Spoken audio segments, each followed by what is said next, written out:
Entry number 13, Dudos, the time-hopping dimension pigeons.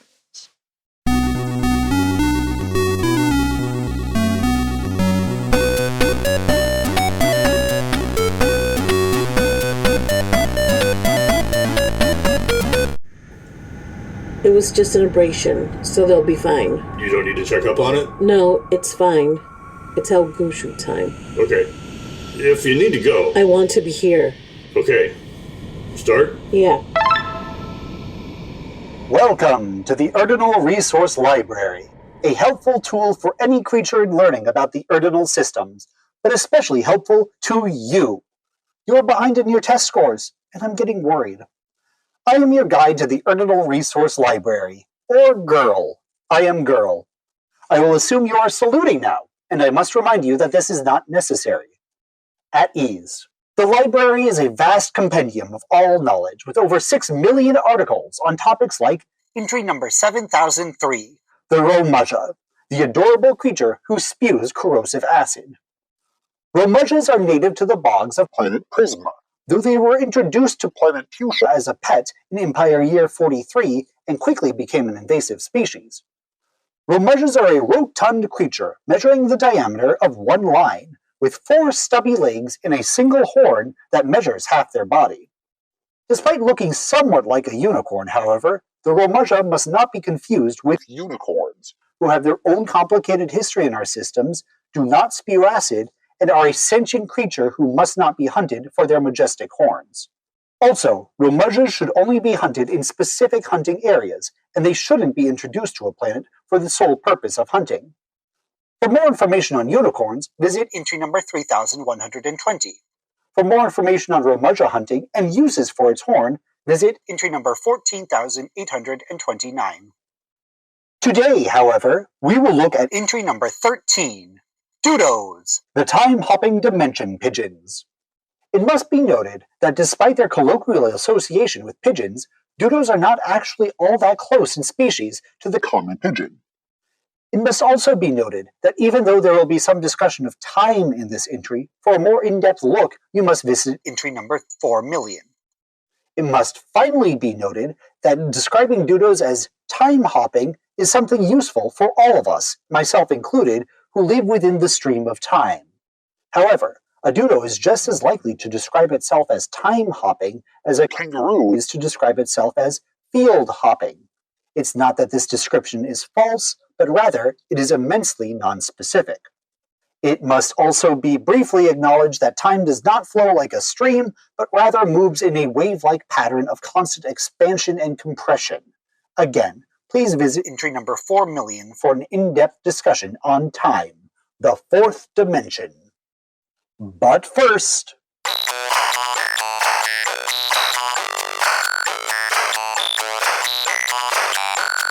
let's review! Urdinal time is split up into 4 epochs: Postia Terra, Anteconciliatus, Empire Year, and Ipis Year. Postia Terra lasted 1,885 years. Anteconciliatus lasted 2,019 years. Empire Year lasted 1,000 often violent years, and we are currently in the Ipis years, where everything is much better. The most basic unit of measurement is the hop, defined as the distance a Dudo is able to quasi-fly. There are 4 lines in a hop, a line being the smallest prime unit of measurement. Next up is a fathom. There are 8 hops to a fathom. 8 fathoms make a ba, 37.757 bas make a hesabu, and 14 hesabus make a meet. Each of these can be used with the 4 measurement prefixes: micro, 1/100th of; semi, 1/2 of; deci, 10 times; and centa, 100 times. The Urdinal systems describes the 12 light-year radius around the central star of Astrum.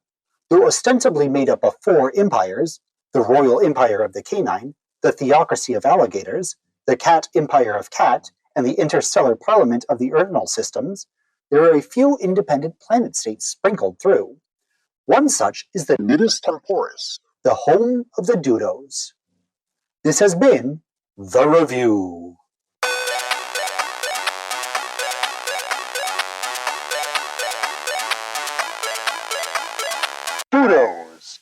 Look at species. Dudos are a round, flightless bird, ranging from 1 to 1.5 hops. They have a long, slightly hooked beak, ranging in color from gray to blue, with this color continuing to half their face that is featherless, where their small diamond-like eyes are housed. The description of their eyes as diamond-like has been adapted in scholarly papers, though personally I find them closer to sparkling black pearls. Which of these descriptions is closer to the truth? Clearly mine, as I am completely objective in my readings of situations. A Dudo's plumage consists of pennaceous feathers, similar to those of pigeons and doves, though it must again be stressed that though pigeons, doves, and Dudos all share the same taxonomic family of Columbidae, they are about as similar as a kangaroo and a quokka. And yes, I am interested in kangaroos.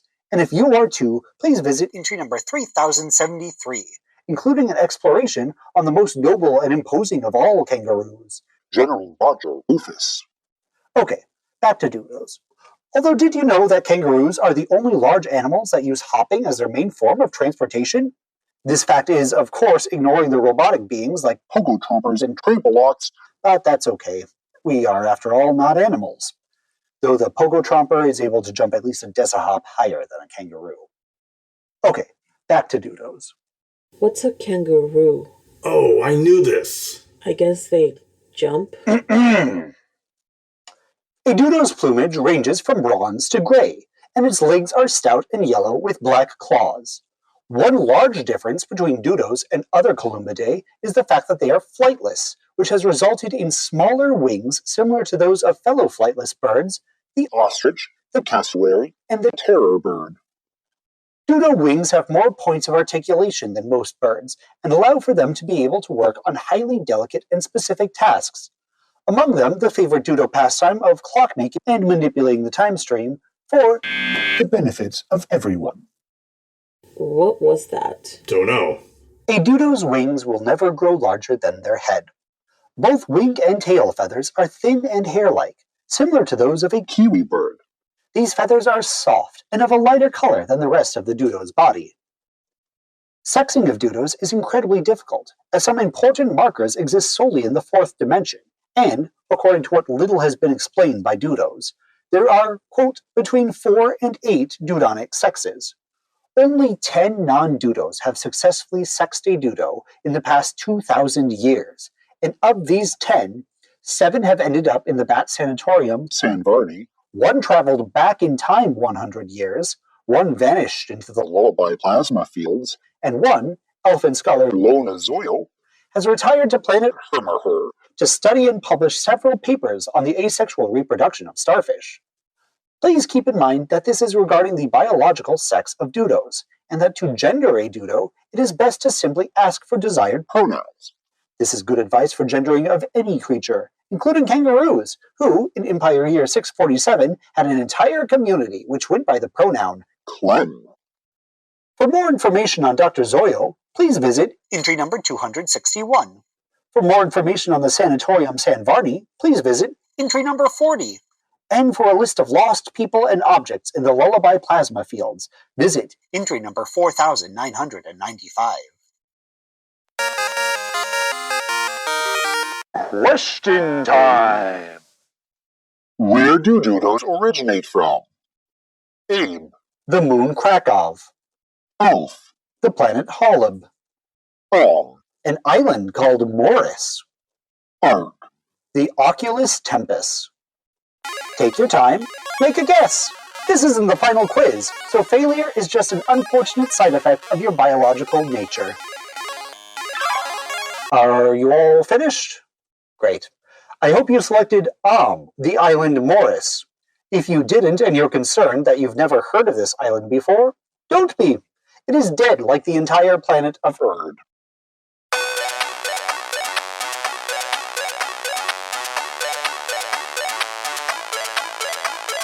The earliest history of the Dudo. The Dudo's earliest avian ancestor is the Iapetus, a teleporting ground pigeon, itself genetically divergent from the super-ancient Pedagopteryx. The Iapetus eventually gathered on the island of Morris, where they found the Oculus Tempest, or the Eye of Time. It took a surprisingly short amount of time, roughly 200 years, for the Dudo to become genetically differentiated from the Iapetus, becoming their own species around 23 million years ago.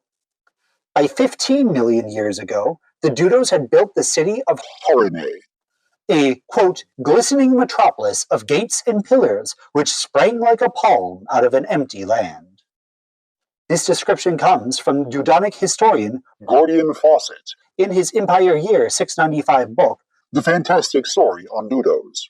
He has since refused to answer my questions regarding this ancient island and its city.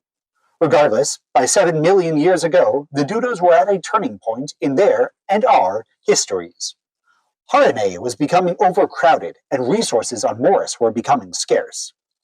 It was up to the governing body of the Duodecim Oros to decide whether they should explore and colonize more of their planet, or whether they should fly into the time stream and exist there. The newly ascended Prima Ora Tiberius III decided to officially abandon Horine, and with that, the Dudos no longer had a specific home and only drifted through time. However, according to Fawcett, a core group of 24 Dudos continued to tend to the crumbling city of Horine and the Tempest School of Time until 1495 Anno Domini. By this time, the once great city had fallen into disrepair, and the hairy giants who took over Erd, the Onions, proved to be too violent for the Dudos. By 1700 Anno Domini, the Dudos completely left Erd to travel through the time stream. Oh, so they're like the traveler moths. Except they're really old, yeah. From The Fantastic Story on Dudos, as well as numerous other oral histories, we know that the Dudos would often visit Erd during the Onion overtaking. I've been working on a comprehensive list of moments that Dudos manipulated during the history of the Onions, and I'd like to tell you that Dudos let the Onions live their own lives. The Dudos benevolently let the Onions take their home, and the Dudos went to find a new one. Dudos had some settlements built, but they never reached the heights of Horine, or our modern-day Nidus Temporis. These settlements would be built outside of Onion purview, or they would be cloaked to look like abandoned buildings. Fawcett continues on to tell of the final decades of Erd, when the Dudos re-entered the time stream and offered to help the Onions build the Time Organ, the machine which harnessed dimensional energy to allow the user to play reality. With Dudonic aid, the Onions began developing the time organ in 2128 Anno Domini, and by 2145, the organ was completed and Erd was destroyed forever. While the organ was under development, however, Dudo scientist Heathcross Muir had successfully developed the Space Arcs, making it possible for nearly all forms of biolife in the Urdinal systems today to continue living. Before the destruction of Erd, the Dudos collectively jumped through a time window, dodging the massive amounts of dimensional energy released in time waves. For what little information we have on the time organ, please visit entry number 14. For more information on time waves, please visit entry number 15. And the Anianu, they're the Ihu Vidabo? I think so. For more information on onions, please visit entry number 3071.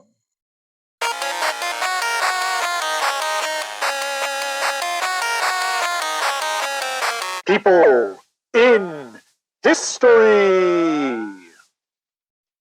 Everyone knows about the space arcs of the post-Chatera, but how much do you know of the Dudo who began the Sara, or The Space Arc Immigration Project? Today, we look at the Dudo naturalist, Heathcross Muir. Muir was born in 1850 Anno Domini to a parental trio who were researching sustainable terraforming amongst the first onion peoples in the northern forests of Saskatchewan. During his first 28 years, Muir developed a deep love of the natural world.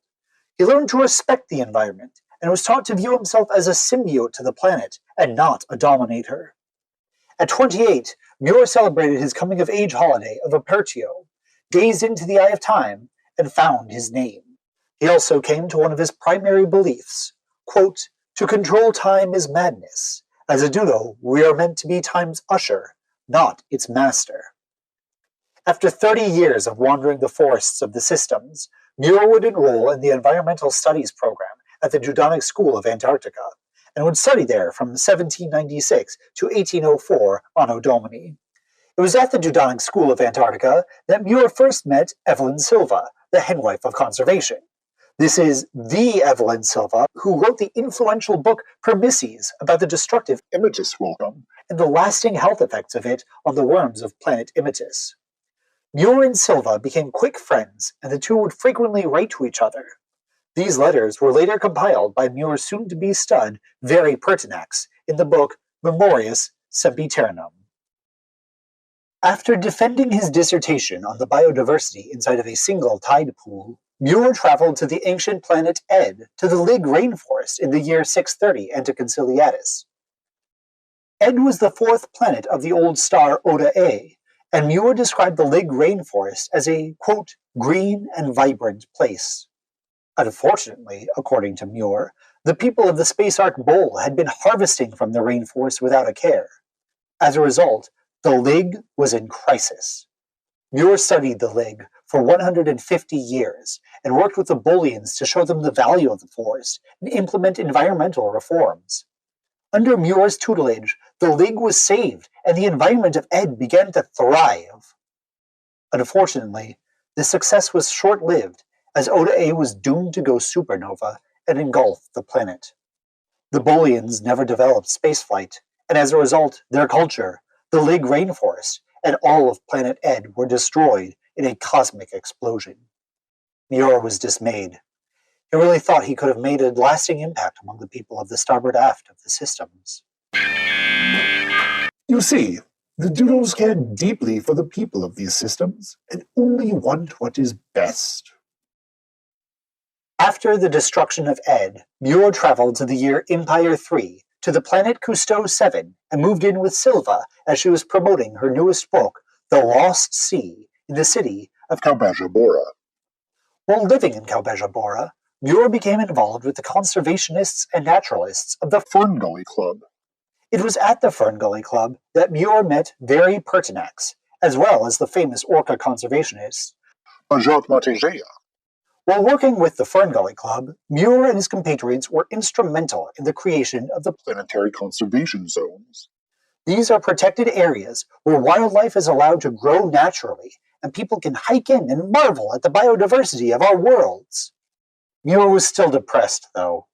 He was desperate to find the same sense of purpose he had when he gazed into the Oculus Tempest. Silva and Pertinax encouraged Muir to follow his heart and his passions. Muir agreed, and he soon moved to the Piogeti forest of planet Erie in Empire Year 700.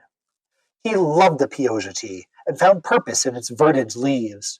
It was on Erie that Muir wrote his first book, Remus, which was all about trees and how they evolved independently across all worlds and all timelines. He even befriended a wild herd of the gobbling Booby. Not an easy feat! Muir spent 30 years in this forest, and was once again revitalized. Of course, Erie too would be destroyed, not by a cosmic explosion, but by the fury of the cats. Bone crushers. Muir would move back to the Nidus Temporis in Empire Year 480. During this time, he formed a polycule with Silva and Pertinax, entered into a period of creative renaissance, and would work closely with the Nona Aura Numerian Hall to draft environmental legislation. His work with the Duodecim Auras allowed for Muir to be elected to build his crowning achievements, the Space Arks. On his 330th birthday, Muir accepted the job and began to commute to the year 2130 Anno Domini to work with the Onions of Erd to build these massive spaceships. Much of this work is obscured, as the Dudos don't like to talk about it. We do get some information from Muir's autobiography, Meditations on What Could Be. Muir claims, quote, I was able to appeal to the Onions' ego and their desire to leave a large legacy behind. Many Onions and many corporations agreed eagerly to finance these giant spaceships. Muir was in charge of the life support system on the Arks, and he designed them for generational travel through the void of space. Unbeknownst to the Onions, Muir also designed the space arks to provide plenty of food and oxygen once they either landed or crashed some 800 years into the future.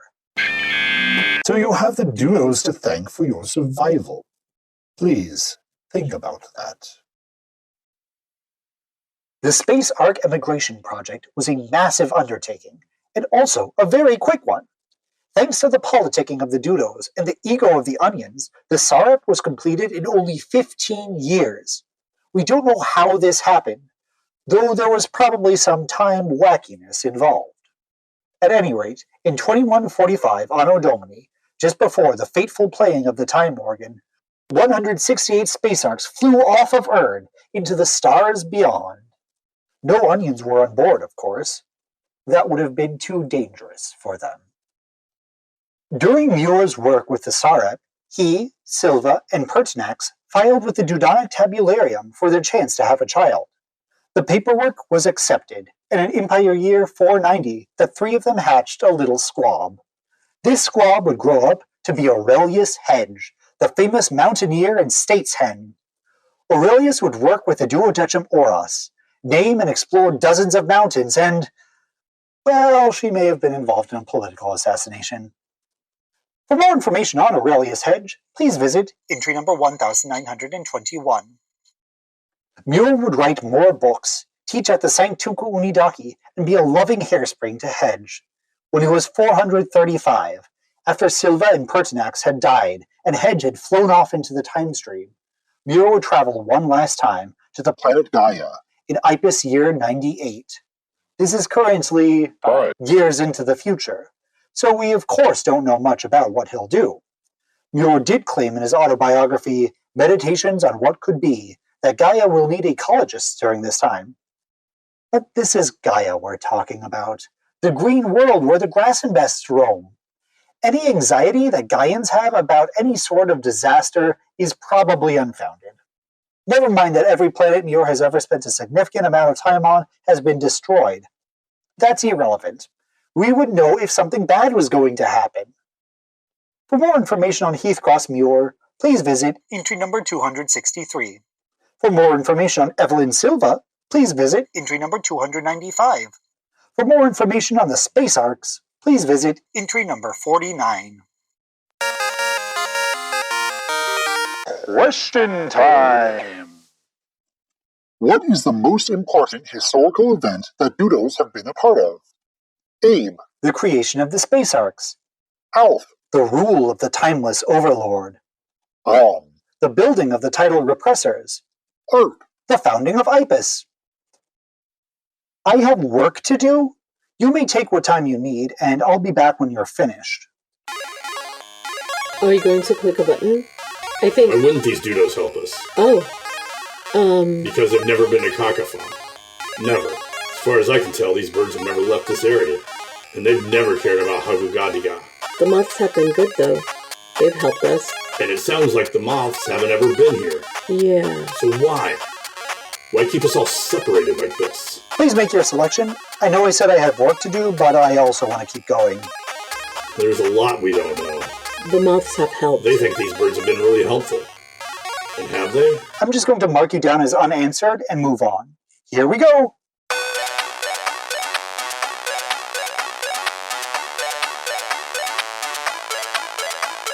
A post-Erd history of Dudos. During the first 1200 years of the post-Chatera epoch, the Dudos were largely missing from the timeline as a zone of nek volans, an area in space and time where Dudos enter the risk of physical and emotional harm, existed from 0 to 600 post-Chatera. Because of the Great Mistake, the interactions between Dudos and the early Ark societies are mostly lost. However, first-hand accounts from Dudos tell us that they helped us all advance technologically and guide us toward progress. It is at this time that I remind you that because of the Dudos' ability to travel through time, much of what we know about Dudonic history, and history in general, comes from the Dudos themselves. Whether these accounts are true can seldom be known, and the extent of Dudonic time tampering can also never be known. Yet we can safely assume that Dudos are kind and benevolent. Which is what the moths say. Okay, but, we'd be dead without the moths. The Dudos were instrumental in Urdinal policy, from the re-establishment of the League of Planets in 1920 and to Conciliatus to now. They gave tremendous help in making so many historical events possible, such as the Svalbard simulcast, the Shedwell expedition, the breaking of the Sharprock siege, the building of the starship Alohinesu, the capture of Inquisitor Crom, the banishment of the dolphins, and the recording of the Hamsterlings' #1 hit, Squeak Squeak, Pew Pew.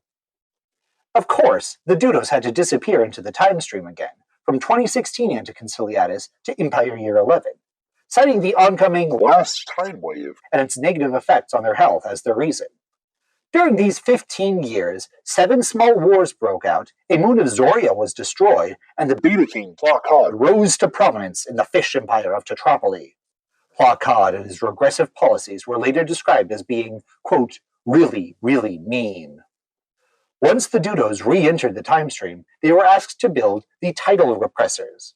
The tidal repressors have successfully stopped any incoming time waves for the past 1094 years, and they show no signs of breaking down in a cataclysmic fashion. You can find out more in entry number 43, but there's really nothing to worry about.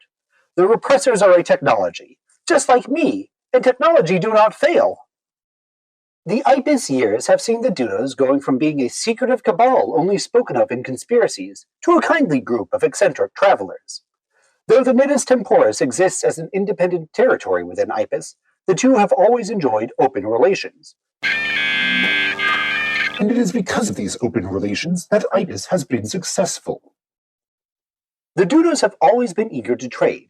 They've routinely volunteered to act as the Brachium of Time, and they've been very kind and helpful in sharing their knowledge of the ancient planet Erd. For example, thanks to the Dudos, we know that onions got their name because they loved eating onions. They'd eat onions so often, in fact, that they had an entire holiday called Enapens Day, where they would eat onions all day, then they would light explosives, bellow loudly, and partake in alcoholic drinks. What a strange and violent people these onions were! We should be glad they are gone. There are some out there who claim that our peace with the Dudos is uneasy, that the Nidus Temporis only has independence because otherwise the Dudos would wreak havoc on the current time cycle, that the Dudos have been quietly altering time for as long as we live, and that to try and expose them would result in your deletion. There are those who cry that the Dudos should be prosecuted for the destruction of Erd, and that they could have done more to prevent the countless tragedies that have befallen our systems, that they hoard information, and they would tell us nothing if not for the fact that they cannot grow their own food. I can neither confirm nor deny these fears. But I can tell you that the Dudos are just a lovely and peaceful species who are your friends, no matter what people say. In all of my research, I never once heard anything about Dudos. Never. That is strange. I just get the feeling there's more to all this. What are moths? They're, If you need information, I have information. well, One, we are alive because of the moths. The moths have our time. it's nothing, Gushu. You can keep moving. Good. My other classes are on pause right now and are probably confused.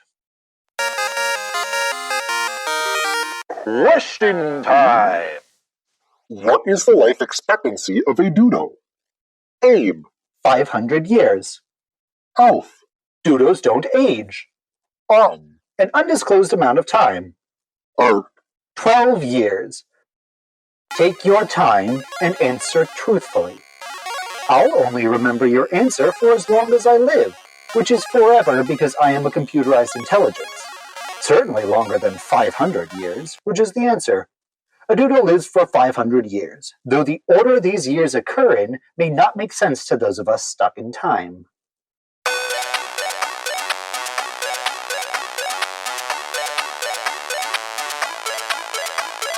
The life and death of a Dudo. Though Dudo sex is fluid and rarely understood, when it comes time to lay an egg, 3 Dudos will build a nest of twigs and assorted garbage together. These 3 Dudos take on the roles of the hairspring, the collet, and the stud. All 3 of these roles are important in the making of a child, though we don't know how.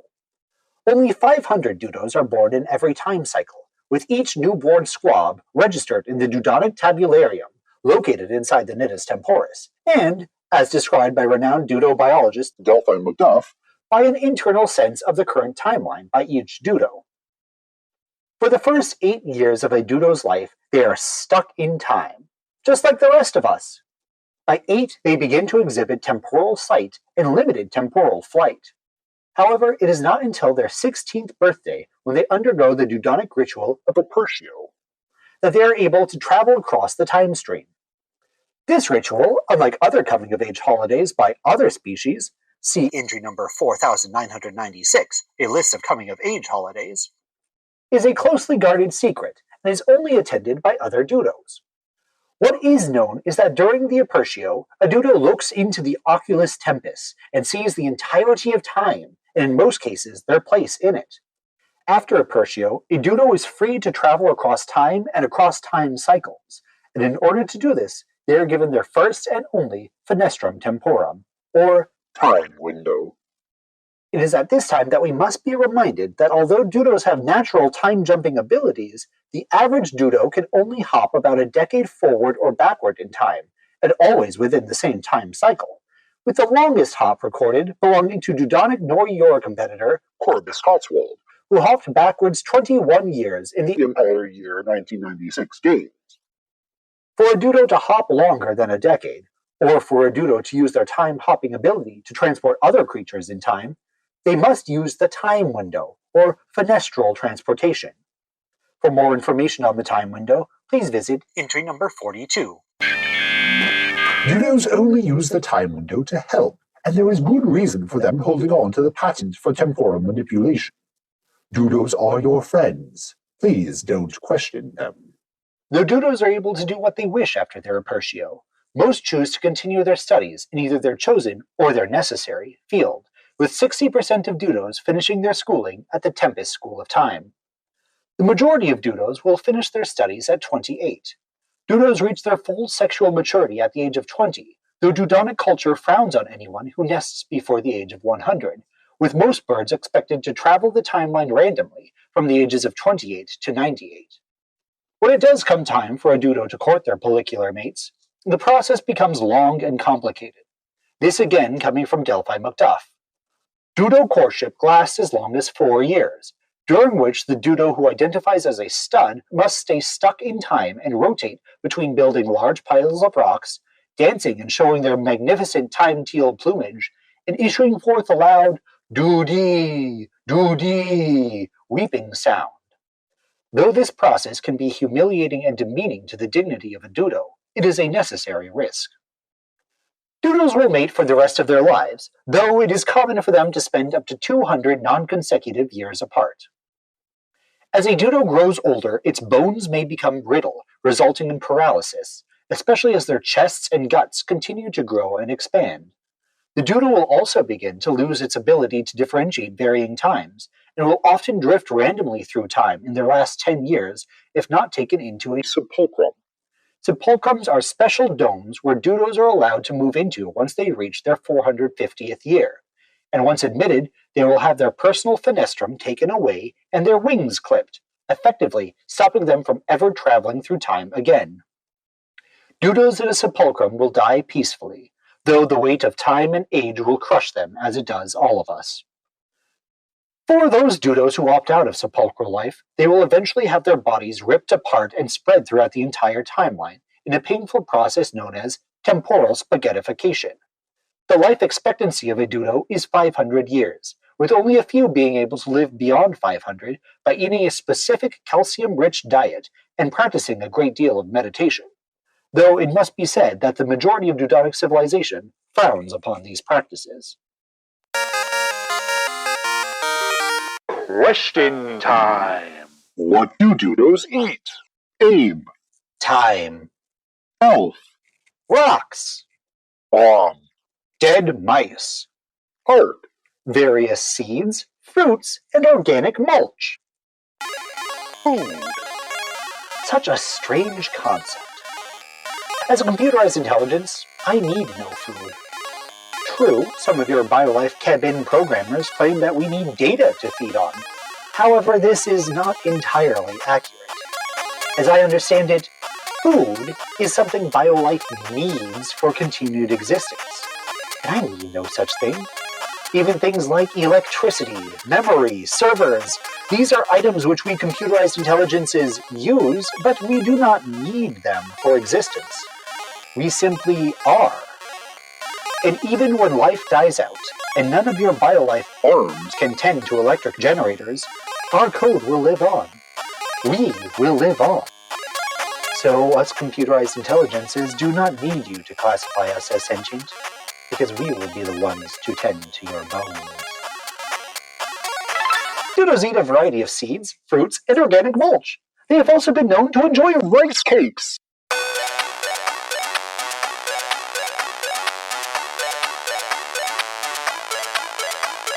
Other fun Dudo facts. Here are some final facts about the Dudos I'm sure you'll enjoy. Number 1. Dudos are the only species with entire diplomatic immunity.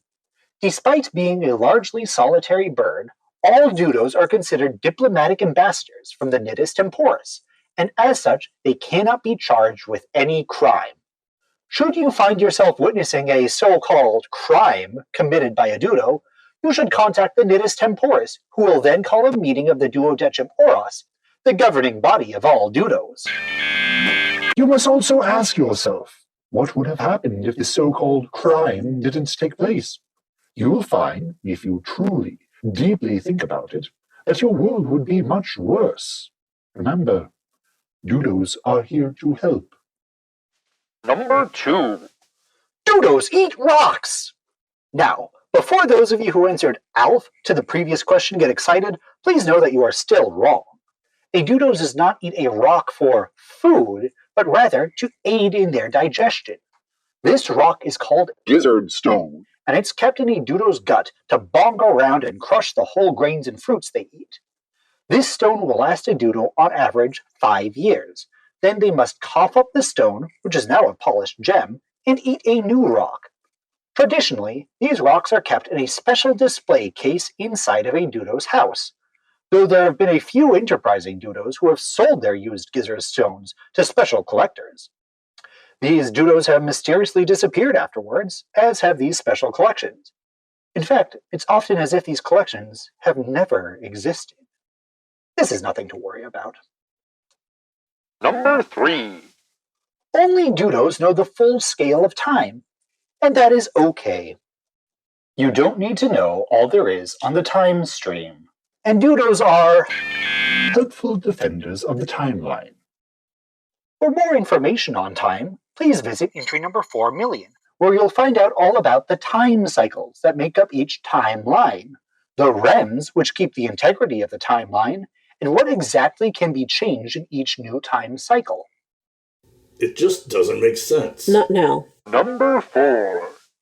Dudos have 7 senses. They are nearsighted, but have excellent eyesight. And the only reason most Dudos appear to wear glasses or monocles is to see faraway objects and objects of other time cycles more clearly. These glasses and monocles are also often the Dudo's time window. They have a well-developed taste palate and good hearing.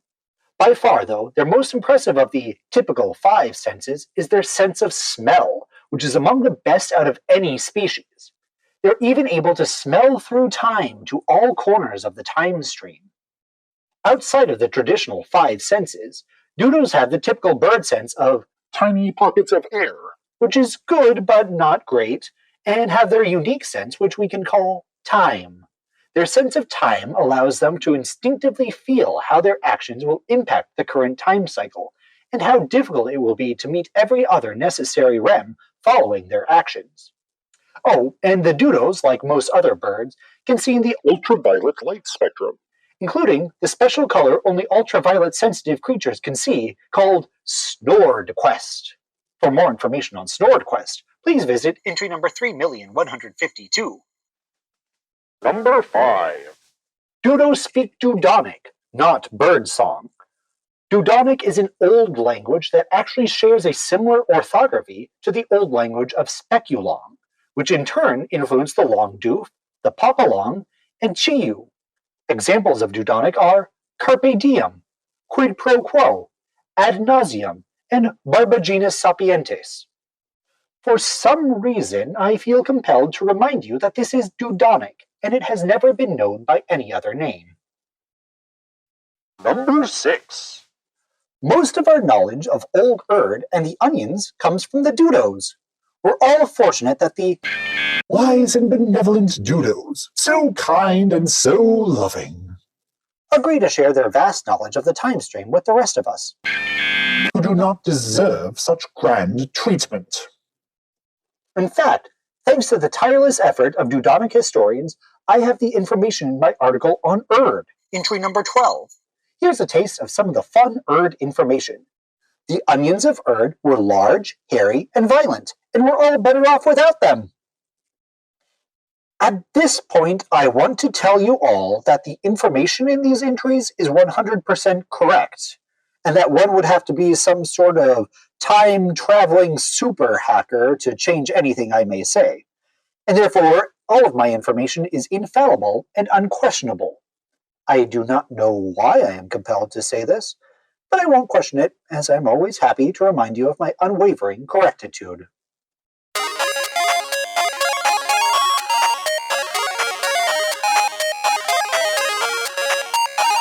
Test time! 1. What gender pronoun do you use when speaking to a Dudo who, quote, sounds male? 2. What is the closest creature relative to the Dudos? 3. Did the onions of Erd call Dudos by this name, or was there a much more hilarious name they were known by? 4. To whom do Dudos pledge their undying allegiance? 5. How many historical events have the Dudos tampered with? Please, input your answers on official letterhead and send them to your local Pulsati of Education, or whisper your answers ever so slightly into your experience cone. Be sure none of your classmates can see or hear your answers. Otherwise, you will be found in contempt of the school system and may face up to 1 year in a cluster-mandated work camp for your next vernal season. All done? No? Well, get answering those questions. Do I need to tell you everything? Okay, now are you done? Finally. Your answers will now be submitted to the Hall of Records, where they will be silently judged. The answers, and I remind you that because I am a computerized intelligence, these are objectively right answers, are as follows. 1. What gender pronoun do you use when speaking to a Dudo who, quote, sounds male? You must ask the Dudo what pronoun they prefer. Also, please keep in mind that the subject and object pronouns may not always agree. So some Dudos would have you claim, he is eating those potatoes, but also, Corvallis likes me, but not her eating those potatoes. In the end, just ask for a pronoun. 2. What is the closest creature relative to the Dudos? The Nicobar pigeon is the closest relative to the Dudo, not to be confused with the common pigeon. 3. Did the onions of Erd call Dudos by this name, or was there a much more hilarious name they were known by? Oh, that's another fun fact. Dudos were called Dudos have always been called Dudos. To believe otherwise is wrong. Trust me, I'm a Dudo. I'm a computer. I'm a computerized intelligence. Yes, that's what I call myself. Computerized intelligence. 4. To whom do Dudos pledge their undying allegiance? Dudos pledge their undying loyalty to the timeline. So it's okay that they travel in time because they'll only make good choices. 5.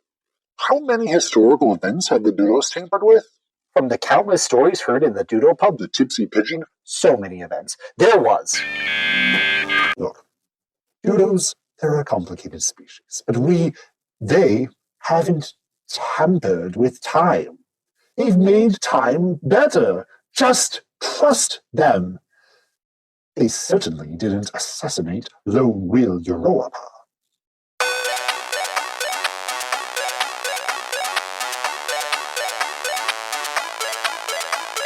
Time's up!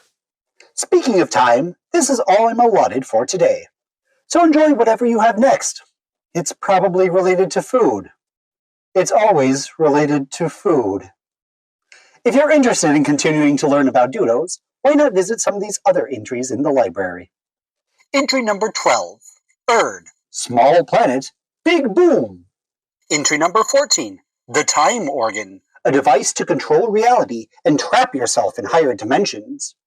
Entry number 38, the nidus temporis, the station that time forgot. Entry number 42, time windows, the most important technological innovation since sliced bread, also indirectly responsible for the creation of sliced bread. Entry number 246, Conglavo, the institution in charge of time itself. Entry number 263, Heathcross Muir, the Dudo who saved life. Entry number 424, Zeno Caliban, the timeless overlord. Entry number 500, Dudonic, an old language for fine birds. Entry number 4987, a list of conspiracy theories. Entry number 4,000,000, time, the fourth dimension. Next stop in our magical tour is entry number 64, the locus, the tiny bacterium that allows us to understand each other. Also, please note that I use magical in a metaphorical context and not one based on reality. If you or anyone you know has encountered magic, please take yourself to the nearest containment facility and call the System Centers for Disease Management. Remember, Magic is dangerous and it will kill you. Okay. Good night, sleep tight, everything will be all right. Why wouldn't the moths share any of this? Did the Queen know that they have their own set of time travelers? Hold on. I'm not sure we should talk about this here. It's off. Is it? We thought it wasn't listening to us, but I think it is. Okay, but We're here for research. We're studying them, not the other way around. I just feel like this is getting bigger than us. Yeah, and I think you're asking good questions, but we shouldn't talk about it in front of Gushu. I'm not sure we can trust it. Okay, talk over there. Let's go. We have a bit of time before 6 will want a progress report.